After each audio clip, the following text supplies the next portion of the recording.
بسم اللہ الرحمن الرحیم۔ السلام علیکم۔ آپ سے ریکویسٹ ہے میرے چینل کو سبسکرائب کریں اور ویڈیو کو لائک کیا کریں۔ حضرت امام حسین علیہ السلام کی ولادت ہجری کے چھٹے یا چوتھے سال 3 شعبان معظم کو ہوئی۔ ولادت کے بعد ایک سفید کپڑے میں لپیٹ کر آپ صلی اللہ علیہ وآلہ وسلم کی خدمت میں پیش کیے گئے۔ نبی صلی اللہ علیہ وآلہ وسلم نے آپ کے دائیں کان میں اذان اور بائیں کان میں اقامت فرمائی اور لعاب دہن منہ میں ڈالا اور برکت کی دعا فرمائی۔ سر پر زعفرانی خوشبو مل کر ان کی والدہ حضرت فاطمہ الزہرا سلام اللہ کے سپرد کیا۔ 7ویں روز سر کے بال منڈوا کر ان کے ہم وزن چاندی صدقہ کیا۔ آپ کا نام بھی حضرت محمد مصطفیٰ صلی اللہ علیہ وآلہ وسلم نے رکھا۔ 2 دمبے کو ذبح کیا، ایک راندائی کو دی۔ اس کے بعد ختنہ کیا گیا۔ پھر رسول صلی اللہ علیہ وآلہ وسلم نے آپ کا بوسہ لیا اور پھر رو کر فرمایا، اے میرے بیٹے، ایک بہت بڑی مصیبت تیرے انتظار میں ہے۔ پھر فرمایا، اس کو قتل کرنے والے پہ لعنت۔ پھر اسما کی طرف متوجہ ہو کر فرمایا، یہ بات فاطمہ الزہرا سلام اللہ کو نہ بتانا۔ امام جعفر صادق علیہ السلام سے مروی ہے کہ امام حسین علیہ السلام نے تو حضرت فاطمہ الزہرا سلام اللہ کا دودھ نہیں پیا اور نہ کسی اور کا۔ آپ کو رسول صلی اللہ علیہ وآلہ وسلم کے پاس لے جاتے اور رسول صلی اللہ علیہ وآلہ وسلم اپنی انگشت مبارک حضرت امام حسین کے منہ میں رکھتے اور امام حسین علیہ السلام اس کو چوستے تھے۔ یہ اس دن میں 2 یا 3 مرتبہ ایسے ہوتا۔ اس طریقے سے امام حسین علیہ السلام کی پرورش ہوئی۔ اور کوئی بچہ حضرت عیسیٰ علیہ السلام اور حضرت امام حسین علیہ السلام، کوئی ایسا بچہ نہیں ہے جو 6 ماہ کا پیدا ہو کر زندہ رہا ہو۔ جب آپ کی پیدائش کا وقت ہوتا ہے تو جنت کو حکم ہوتا ہے کہ جنت کو سجایا جائے، پھر حوروں کو حکم ہوتا ہے کہ حوروں کو دلہن بنایا جائے، کیونکہ آج حسین کی ولادت کا دن ہے۔ تیسرا حکم ہوتا ہے کہ دوزخ کو ٹھنڈا کر دیا جائے۔ پھر فرشتوں کو حکم ہوتا ہے کہ سب فرشتے کام چھوڑ کر حسین کا دیدار کرنے جائیں۔ سبحان اللہ۔ سب فرشتے عرش سے چلتے ہیں، ان گنت فرشتے عرش سے چل رہے ہیں۔ فرشتوں کے لشکر وادیوں سے گزر رہے ہیں۔ 3 مختلف وادیوں میں 3 مختلف فرشتے ہیں جن کے پل و بار ڈل چکے ہیں، ایک سراسائل، ایک دلدرائل اور ایک فطورس جن کے بال چل چکے ہیں۔ وہ منتظر میں ہیں کہ کب پروردگار کی رحمت جوش میں آتی ہے۔ اور ان 3 فرشتوں نے سب فرشتوں سے پوچھا کہ کہاں جا رہے ہیں۔ انہوں نے کہا کہ ہم آج حسین کی ولادت ہے، ہم ان کے دیدار کے لیے جا رہے ہیں۔ انہوں نے حضرت جبرائیل امین فرشتوں کے سردار سے کہا کہ مجھے بھی اپنے ساتھ لے چلیں۔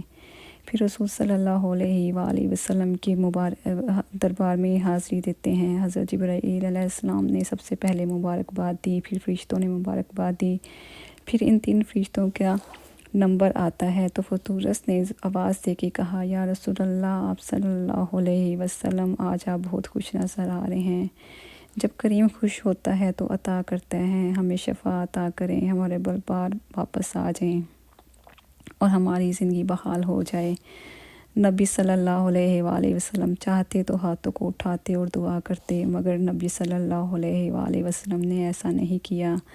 نبی صلی اللہ علیہ وآلہ وسلم نے فرمایا، جاؤ حسین کے جھولے سے اپنے آپ کو مس کرو۔ سبحان اللہ۔ نبی صلی اللہ علیہ وآلہ وسلم ہمیں سکھا رہے ہیں، جو دعا پوری نہیں ہوتی تو حسین علیہ السلام کے وسیلے سے مانگو۔ انہوں نے خود کو حسین علیہ السلام کے جھولے سے مس کیا اور ان کے بل و بار واپس آ گئے۔ سبحان اللہ۔ حسین علیہ السلام کے وسیلے سے مانگنے سے ہر دعا قبول ہو جاتی ہے۔ جب تینوں فرشتوں کے بل و بار واپس آ گئے تو انہوں نے دوبارہ سے اڑنا شروع کر دیا اور سب فرشتوں سے زیادہ طاقت ان میں موجود ہوتی ہے۔ حضرت جبرائیل امین علیہ السلام فرشتوں کے سردار نے پوچھا، کیسا لگ رہا ہے؟ فطورس نے اٹھتے ہوئے یہ جملے کہے، آپ کی امت اس مولود کو قتل کرے گی، میں اپنے اوپر اس احسان کے بدلے خود پہ یہ لازمی کرتا ہوں کہ ہر زائرین کا سلام ان تک پہنچاؤں گا۔ السلام علیکم یا ابا عبداللہ۔ حضرت محمد مصطفیٰ صلی اللہ علیہ وآلہ وسلم نے امام حسین کو گود میں لیا اور رونے لگے اور پھر فرمایا، آپ کا قتل ہونا مجھ پہ بہت سخت ہے۔ اسما نے عرض کیا میرے والدین آپ پر قربان ہو، یہ کیسی بات ہے؟ آپ صلی اللہ علیہ وآلہ وسلم نے فرمایا، اے اسما، بنی امیہ کے ستمگاروں اور کافروں کا ایک گروہ میرے اس بیٹے کو قتل کرے گا اور خدا ان کو میری شفاعت سے محروم کر دے گا۔ اس کو وہ شخص قتل کرے گا جو میرے دین میں رخ نہ ڈالے گا اور خدا کا منکر ہو جائے گا۔ پھر فرمایا، خدایا میں تجھ سے سوال ہی ہوں، میں ان دونوں بیٹے کے لیے وہی کچھ عطا کرنا جو ابراہیم علیہ السلام نے اپنی ذریت کے حق میں چاہا تھا۔ خداوند عالم ان کو دوست رکھ، ہر اس شخص کو دوست رکھ جو ان کو دوست رکھتا ہے، لعنت کر اس شخص پر جو ان کو اپنا دشمن سمجھے۔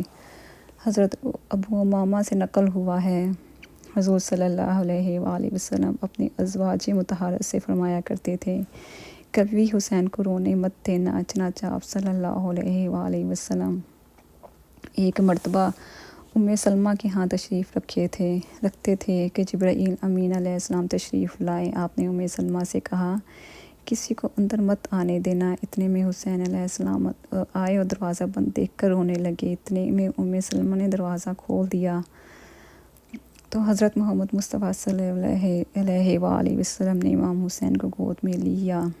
حضرت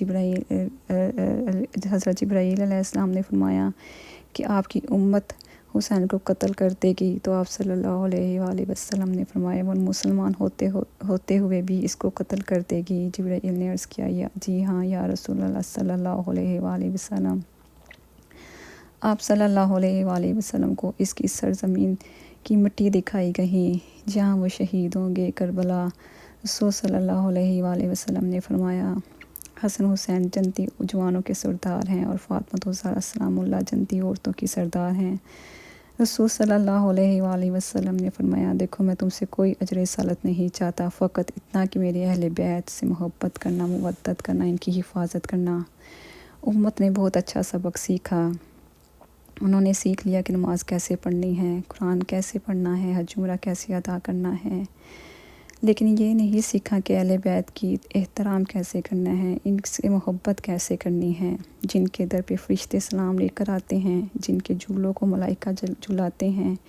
اسی حسین کو 10 محرم کربلا میں شہید کر دیا گیا۔ فرشتے جہاں سلامی کو آئے وہ در حسین کا ہے، رزق بٹتا ہے جہاں وہ گھر حسین کا ہے۔